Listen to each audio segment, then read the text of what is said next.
morning, student. Today we will start the remaining part of the chapter determiners. All of you open page number 52.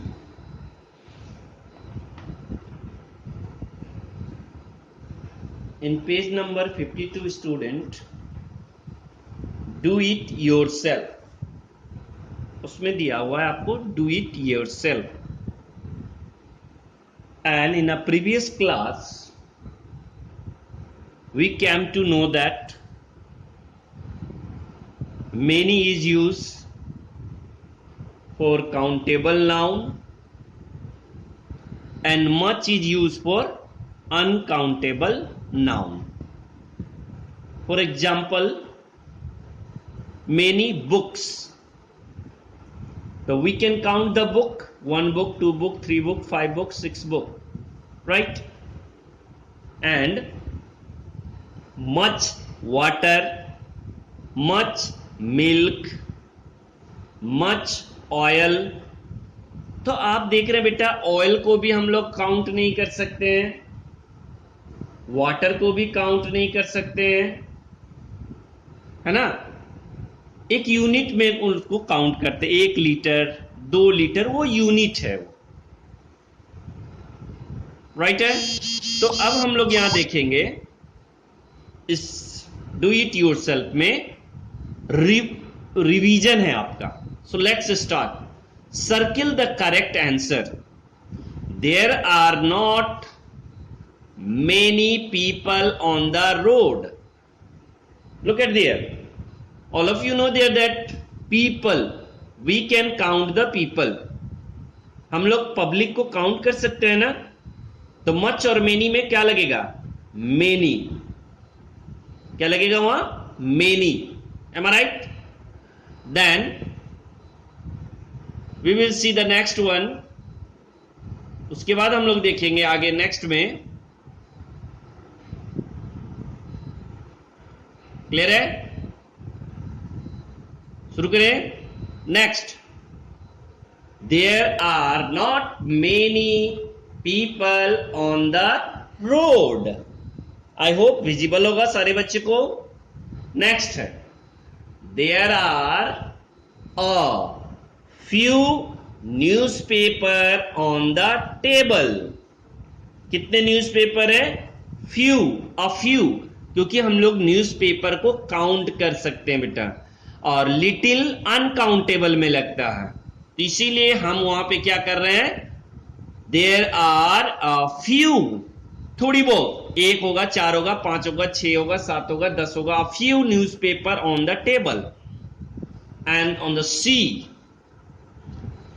In the summer season, all of you know there that we can see on the mango tree. ढेर सारा आम देखते हैं. तो बेटा वो ढेर सारा का इंग्लिश होता है प्लेंटी ऑफ. तो क्या बोलेंगे? There are plenty of mangoes available in the summer season. क्या बोल रहे हैं वहां? There are plenty of mangoes available in the summer season. गर्मी के मौसम में हमें ढेर सारे आम मिलते हैं. क्लियर है? अब नेक्स्ट डी में अ लॉट ऑफ. पब्लिक है ना, पीपल है, ढेर सारा. कभी भी दुर्घटना होती है तो वहां पे देखते होंगे भीड़ जुट जाती है, हुजूम जुट जाती है. तो वो भीड़ को, मोब को हम क्या कह रहे हैं? अ lot of. Group of people को हम क्या कर रहे हैं? लॉट. ध्यान दोगे बच्चों, अ लॉट ऑफ का इस्तेमाल हम क्या के लिए करते हैं? काउंटेबल अनकाउंटेबल दोनों के लिए करते हैं. लॉट ऑफ का इस्तेमाल क्या करते हैं? काउंटेबल और अनकाउंटेबल दोनों के लिए करते हैं. Is it clear? तो यहां हमने क्या लगाया? People gather at the accident site. चलिए अब हम लोग नेक्स्ट एक्सरसाइज पे आते हैं. सारे बच्चे का यहां क्लियर हो गया होगा. फर्स्ट में मेनी, सेकेंड के लिए few, and the third C के लिए प्लेंटी, और डी के लिए अ लॉट ऑफ। राइट है। नेक्स्ट आते हैं अब हम लोग नेक्स्ट एक्सरसाइज पे। Now look there, question number 4, यहां पे 2 number, read the letter. Letter पढ़े हम, read the letter. I hope सारे बच्चों को क्लियर दिख रहा होगा। राइट, अब read the letter. Ritu has written to her parents from Kashmir. Ritu नाम की लड़की ने लेटर लिखा है, कहां? कश्मीर से। Am I right? अब वहां पे देखो, she has forgotten to fill some parts of the letter. और वो क्या कर, डिटरमाइनर्स लिखना भूल गई है। डिटरमाइनर्स लिखना भूल गई है। तो वही चीज कह रही है क्या कि अब वहां पे देखो ध्यान से बच्चों, जहां मेरा कर्सर है, जो मैं बताना चाह रहा हूं आपका, ध्यान से देखोगे यहां, लुक देयर, यहां देखो रूम नंबर 17 एड्रेस है lake view hotel Srinagar Kashmir. 3 लाइनों में आप देख रहे हो एड्रेस दिया हुआ है। Right, you can write examination hall in your exam also. How to make a address, कैसे हम एड्रेस बनाते हैं लेटर में? तो लेटर में आप for example if you are residing in a Akriti apartment, और वो आकृति अपार्टमेंट मान लो कि एग्जाम्पल के तौर पे कैंट रोड खगोल में है, तो आप क्या लिखोगे?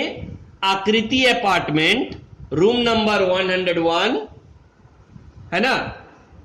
तो क्या बोलोगे? रूम नंबर मान लो 101 पे है आपका घर, या 202 पे है, या 203 पे है, तो रूम नंबर 101 आकृति अपार्टमेंट, कहां? कैंट रोड खगोल, दानापुर, पटना। इस तरह से आप बना सकते हैं। राइट है, समझ में आई बात? या फिर एग्जामिनेशन हॉल लिख सकते हो आप। राइट, अब हम लोग आते हैं नेक्स्ट, उसके बाद एड्रेस के बाद डेट। अब वहां देखो बेटा, क्वेश्चन में लिखा हुआ है 8 सितंबर 2014। आप वहां पे फॉर एग्जाम्पल आज का डेट डालो, तो कैसे लिखोगे? 4 अगस्त 2014। क्या लिखोगे? 4 अगस्त, AUGUST, अगस्त का A कैपिटल रहेगा, 4 अगस्त 2021। राइट है। अब हम देखते हैं डियर मम्मी। बेटा इसको हम कहते हैं सैल्यूटेशन। इसको हम क्या कहते हैं ग्रामर के लैंग्वेज में? सैल्यूटेशन। हिंदी में हम इसे कहते हैं अभिवादन। जैसे हम जब भी हिंदी में लेटर लिखते हैं ना, तो क्या बोलते हैं? आदरणीय पिताजी, आदरणीय माताजी, पूजनीय माताजी, आदरणीय दादाजी। But in English we are saying dear mummy. And student you must keep in your mind, dear का D कैपिटल, मम्मी का M capital. Is it clear? समझ में आ रही है बातें? तो हमने 3 चीज अभी तक सीख लिया। फर्स्ट 3 लाइन में address, then date, then salutation. Now student, अब हम लोग देखेंगे वहां पर, उसके बाद हम देख रहे हैं यहां कंटेंट। ये वाली पार्ट जिसमें भर रहे हैं बेटा, ये प्लेंटी ऑफ, मेनी, इसको हम बॉडी या फिर कंटेंट बोलते हैं। एम आई राइट? इसको क्या बोलते हैं? बॉडी या फिर कंटेंट। इसमें हम क्या करेंगे? हेलो कश्मीर इज ब्यूटीफुल, ये हम लोग डिस्कस करेंगे बेटा। मगर पहले मैं ये बताना चाह रहा हूं आपको, ये वाली जहां कर्सर मेरा जा रहा है, ये वाली जगह में लुक हियर, यहां पे योर लविंग डॉटर, योर का Y capital, loving daughter, Ritu ये लड़की है ना, ये जो है ये लड़की है ना, तो ये लड़की लिख रही है, उसका नाम क्या है? रितु। तो योर का Y, इसको हम लोग बोलते हैं सिग्नेचरी या फिर सब्सक्रिप्शन। इसको क्या बोलेंगे? लिखने वाले का पता चाहिए ना हमें, कौन लिख रहा है। ये लड़की जो अपने मम्मी को लिख रही है, तो मम्मी का नाम है, कौन लिख रही है मम्मी को? ये लड़की लिख रही है, तो ये लड़की का नाम क्या है? रितु है। तो यहां पे रितु लिख दिए हम लोग। क्लियर है? अब बेटा ये पेरेंट्स को लिख रहे हैं तो योर लविंग, है ना। यहां पे अगर डॉटर को हटाते हैं और वहां पे क्या करते हैं? Yours, YOURS, yours lovingly. अगर सन रहता बेटा तो क्या लिखते हैं? Your loving sun.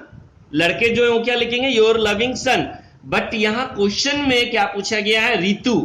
Imagine yourself that you are a Ritu, तो आप यहां पे योर लविंग डॉटर ही रखोगे।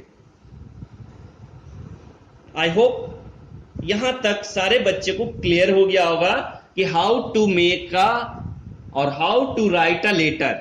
इन letter writing, first in 3 line you have to write the address, then date on which day you are writing, उसके बाद salutation dear mummy, उसके बाद content है बेटा, उसका subscription your loving daughter Ritu, and you must keep in your mind whenever you are writing your name, don't write the title। ये नहीं कि आप लिख दोगे रितु देवी, रितु कुमारी, मान लो कि गरिमा सिंह, तो गरिमा सिर्फ लिखोगे, सिंह लिखने की जरूरत नहीं है। आराध्या वर्मा, तो आराध्या लिखोगे, वर्मा लिखने की जरूरत नहीं है ना। हर्ष भारद्वाज, तो वहां हर्ष लिखोगे, भारद्वाज लिखने की जरूरत नहीं है, बिकॉज जो मम्मी पापा आपको जान रहे हैं। इससे हमें क्या होता है? प्यार शो करते हैं, लव, अफेक्शन शो करते हैं। एम आई राइट? समझ में आ गई बात? तो यहां तक क्लियर हो गया। अब हम लोग बेटा कंटेंट पे आते हैं। ये कंटेंट जो होते हैं बेटा जूनियर क्लासेस में 80 to 100 वर्ड्स होते हैं, और ये लेटर राइटिंग आप हायर क्लासेस तक लिखना है आपको। सो लेट्स स्टार्ट। अब हम लोग अपने टॉपिक्स पे आते हैं, डिटरमाइनर्स पे। Look, hello Kashmir is a beautiful place. Kashmir क्या है? एक ब्यूटीफुल प्लेस है। एंड देयर आर, वहां पर क्या है? बहुत सारे क्या थे? वर्थ विजिटिंग प्लेसेस, बहुत ही बहुमूल्य। वर्थ का मतलब बेटा बहुमूल्य। वर्थ विजिटिंग प्लेस, घूमने के लिए, कश्मीर में घूमने के लिए बहुत सारे प्लेसेस हैं। तो बहुत सारे प्लेसेस हैं, countable. There are many good places worth visiting, right? The Dal lake is more beautiful than I had thought. जैसा मैंने सोचा था। देखो पिक्चर में दिख रहा है ना बेटा, ये डल लेक यहां पे दिख रहा होगा, ये डल लेक है, तालाब, डल नाम का झील है। तो ये झील बहुत ही सुंदर दिखता है। एंड थॉट देयर आर, बहुत सारे, ढेर सारे होटल है। तो बेटा ढेर सारे का इंग्लिश होगा प्लेंटी ऑफ। क्या लगाओगे? There are plenty of hotels, but, मगर मुझे उसमें से कुछ ही होटल पसंद आई। तो कुछ के लिए हम क्या लगाएंगे? फ्यू। कुछ के लिए क्या लगाएंगे? चंद होटल ही पसंद आए, तो क्या बोलोगे? But very few are good enough to stay in. रहने के लिए कुछ ही होटल अच्छे थे जो मेरे लायक थे। मुझे क्या चाहिए था? वाईफाई कनेक्शन चाहिए था, मुझे गर्म पानी की व्यवस्था चाहिए थी, मुझे बहुत सारे और भी अलग सेपरेट होटल्स चाहिए, टॉयलेट की व्यवस्था, सारे चीज अलग से, और कुजिन्स, वहां के खाना, स्पेशल फूड आइटम। तो ऐसी सारी व्यवस्था हर एक होटल्स में अवेलेबल नहीं था। तो कुछ ही होटल मेरे लायक थी, राइट? तो आई हैव मेड, और वहां जब मैं रहने लगा तो बहुत सारे दोस्त बना लिया था। ये बहुत सारे का इंग्लिश क्या होगा? Many. I have made many friends here, rest when I reach home. बाकी बातें मैं कब है? घर पे आऊंगी तो मैं बताऊंगी, right? The rest when I reach home. Who are me? कौन हूं मैं? राइट? तो योर लविंग डॉटर रितु। ये लड़की कौन है? किसने लिखा ये लेटर? रितु ने लिखा। तो आई होप अब सारे बच्चे को समझ में आ गया होगा। बेटा मैंने इसमें आपको बच्चों दो चीज सिखाया है। एक तो मेनी, प्लेंटी, मेनी, फ्यू लिखना, डिटरमाइनर्स, और हमने क्या सीखा? How to write a letter. In letter writing address, date, subscript, dear mummy लिखना है, डियर फादर लिखना है, डियर ब्रदर। उसके बाद कंटेंट लिखोगे, उसके बाद your loving daughter, your loving सन, और नाम लिखोगे। आई होप क्लियर हो चुका है यहां तक, किसी को डाउट नहीं होना चाहिए। अब हम लोग आगे बढ़ते हैं बेटा नेक्स्ट एक्सरसाइज पे। फिल इन द ब्लैंक्स है आपका। Let's start. थर्ड। अब सेकंड के बाद हम लोग चलते हैं थर्ड नंबर पे। इन थर्ड नंबर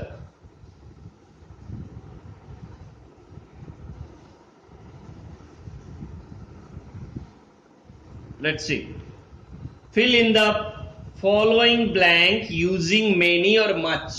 मैंने शुरू में भी आपको बताया मैनी का इस्तेमाल बेटा कब करते हैं, जब हम उसे क्या करेंगे, काउंट करेंगे। तो fill in the blank using many और मच। देखो पैरट का चित्र है ना, और येलो कलर में देखो उसने क्या रखा है, अपने साथ मेनी भी रखा है और मच भी रखा है। अब देखिए बुक्स को हम लोग काउंट कर सकते हैं, we can count it, that's why हमने क्या लगाया वहां पे, many books are scattered on the floor. वहां हमने क्या लगा दिया, मेनी बुक्स, क्या लगाया, मेनी। नेक्स्ट है देयर इज नॉट। अब मिल्क को तो हम लोग काउंट नहीं कर सकते, तो वहां क्या लगा देंगे, much. There is not much milk left in the container. बर्तन में ज्यादा नहीं है, थोड़ा बहुत है। सी में अब आ जाइए, द फार्मर हैज। घोड़े, एक घोड़ा नहीं है बेटा, बहुत सारा है, तो मेनी हॉर्सेज। काउंटेबल है ना, घोड़े को एक घोड़ा, दो घोड़ा, चार घोड़ा, 50, 100, 1000, 2000, 5000 हॉर्सेज, जिसको हम काउंट कर सकते हैं। तो वहां हमने क्या लगा दिया, many horses in the stable. Stable का मतलब होता है बेटा where the horses are residing, या घोड़े का घर, जिससे हम लोग बोलते हैं ना लायन का घर क्या होता है, डेन होता है ना, डॉग का घर क्या होता है, kennel, right.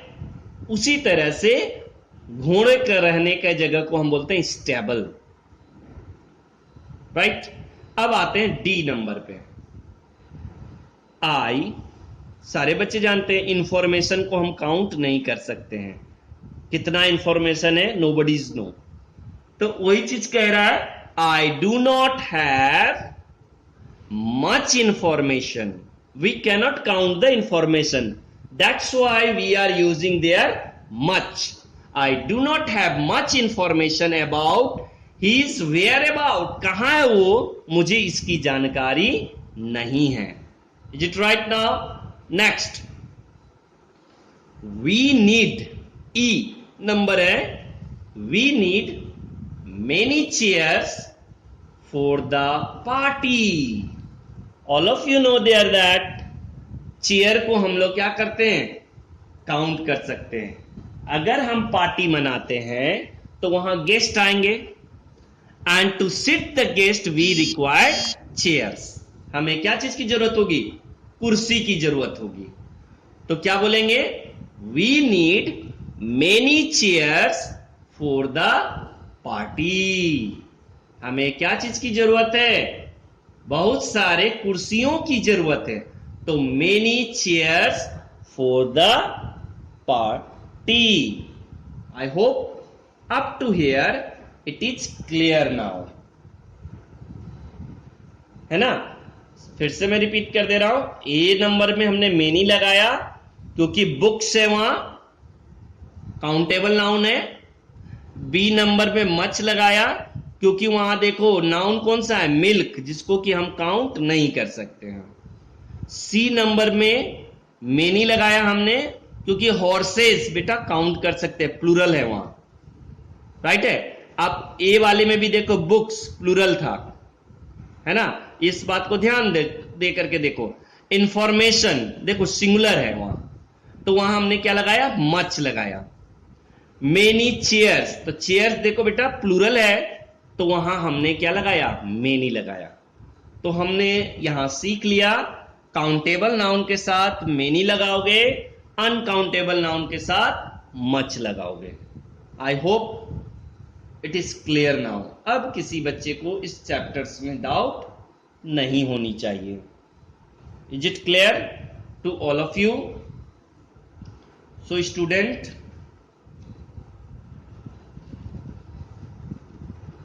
in next class we will start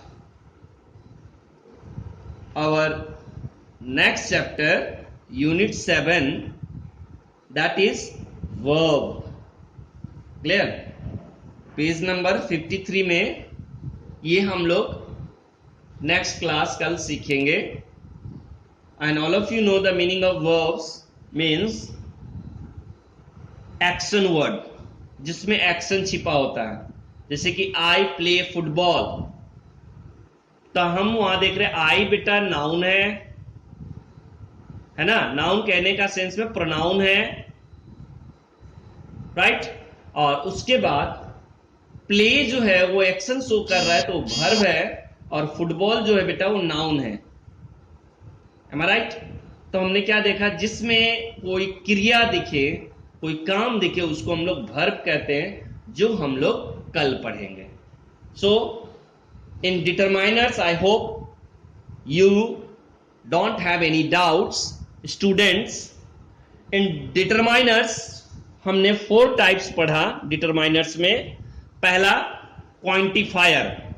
तो क्वांटिफायर में हमने देखा सम, मेनी, ये सारे चीज नाउन के पहले लगा करके पहचान बता रहे थे हम लोग उसमें कि 1 है या 2 है या 3 है. उसके बाद दूसरा टाइप में हमने देखा आर्टिकल, ए एन डी. ए बेटा वोवेल साउंड, जैसे ए बॉय के साथ लगाते हैं, एन हम लोग सॉरी ए जो है हम कंसोनेंट साउंड के साथ, ए बॉय. एन हम लोग वोवेल साउंड के साथ लगाते हैं, एन एप्पल, एन ऑरेंज.